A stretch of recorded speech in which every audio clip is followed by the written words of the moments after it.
Aside from HIV, tuberculosis and malaria, which are widely known, viral hepatitis seem not to be getting much attention. The 5 viruses that cause infections of the liver spare no country in the world.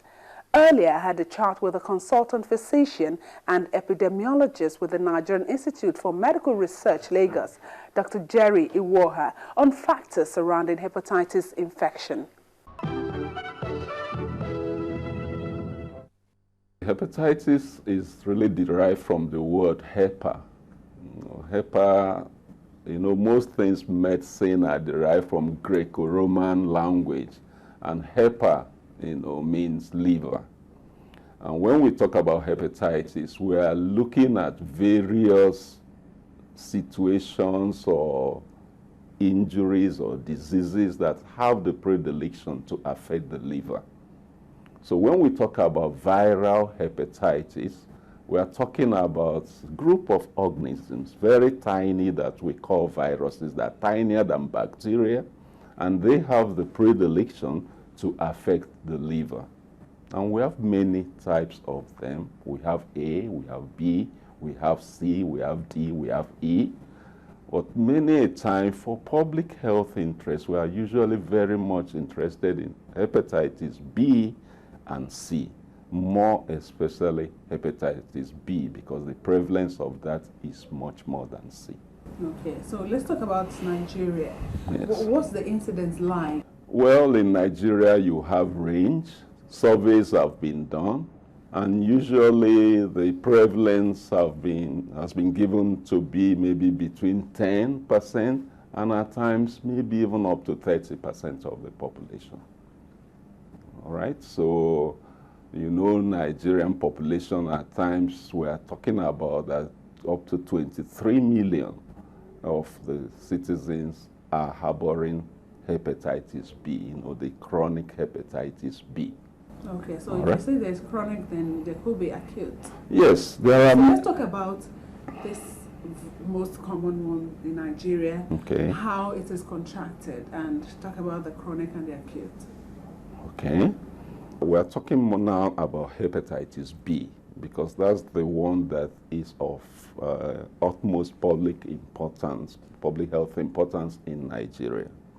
And hepatitis B usually is transmitted, by contact, fluid contact, close body contact when we have things, maybe body fluids, contacting the other person.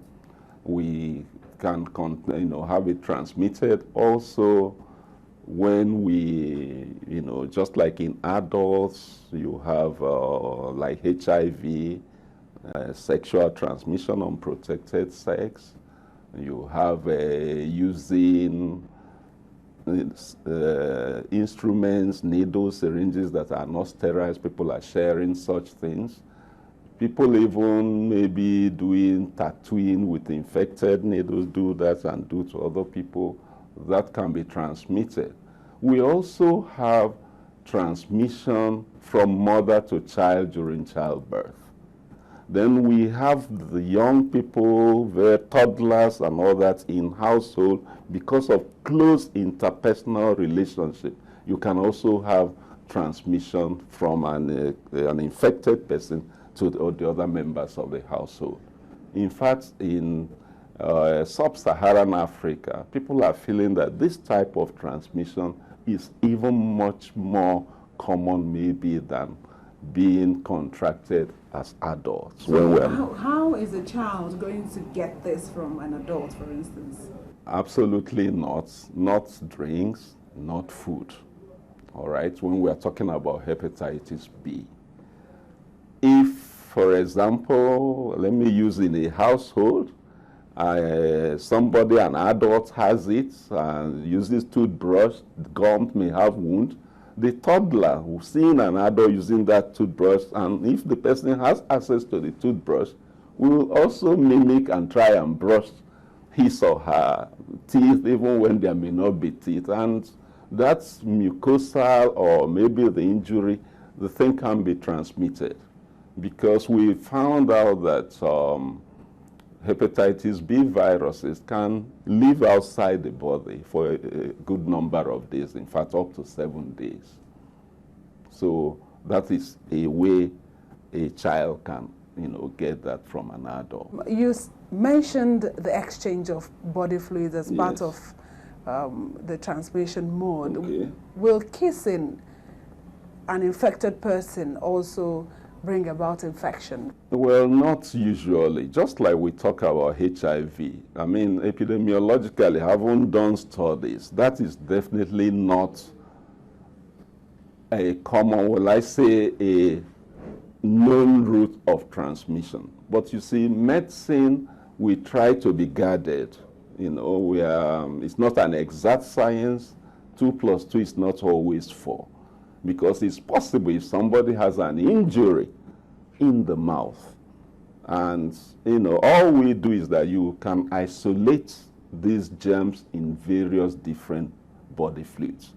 But epidemiologically, when you do study, you find that maybe kissing and all that, you find that people don't get the infection that way. But there is that minute possibility that if somebody has an injury in the mouth or down the throat, and you have fluid from the infected person going into those broken area of the body defense that has been broken, there is the possibility, even if it's theoretical, that infection can occur. So we're always guarded, but it's a very uncommon, hardly reported route of transmission. So when we talk like anything in medicine, when we say something acute, it's something, happening within a short period of time, okay?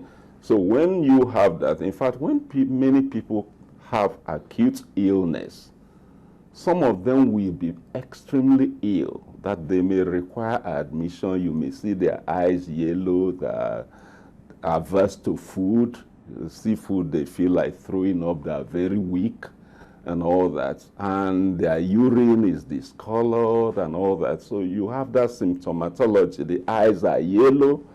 You start thinking, yes, that this is an acute situation. And the good thing is that as adults, when people have this thing as adults, many of them, the body can take care of the situation, destroy in fact, all the symptoms we are seeing, yellow eyes and all that, is the immune system. The body is fighting the germ and then destroys the germ and clears the whole thing from the body, and the person becomes completely well. All right? In most adults having hepatitis B, this scenario, some of them may have what we call subclinical. They don't come with all this symptomatology, but they are somehow affected. Some may not even know, may not feel ill, and the body clears it, and they don't see any doctor. And the thing is that up to 90% of the population affected acutely this way as adults are able to clear this virus from the body completely and no more problems. But a few, maybe from 5% thereabout, are unable to clear the virus. And the virus may now stay in the body and be lingering, stay hiding there in the liver, and maybe multiplying in the liver without apparent symptoms. People may not know. And this may go on for a very long time. Then we talk about chronic. Usually we use 6 months to make a demarcation. Something going on, the virus from infection remaining in the body beyond 6 months. We feel the body is unlikely to clear it. And these are the people we designate as chronic carriers or chronically infected with hepatitis B.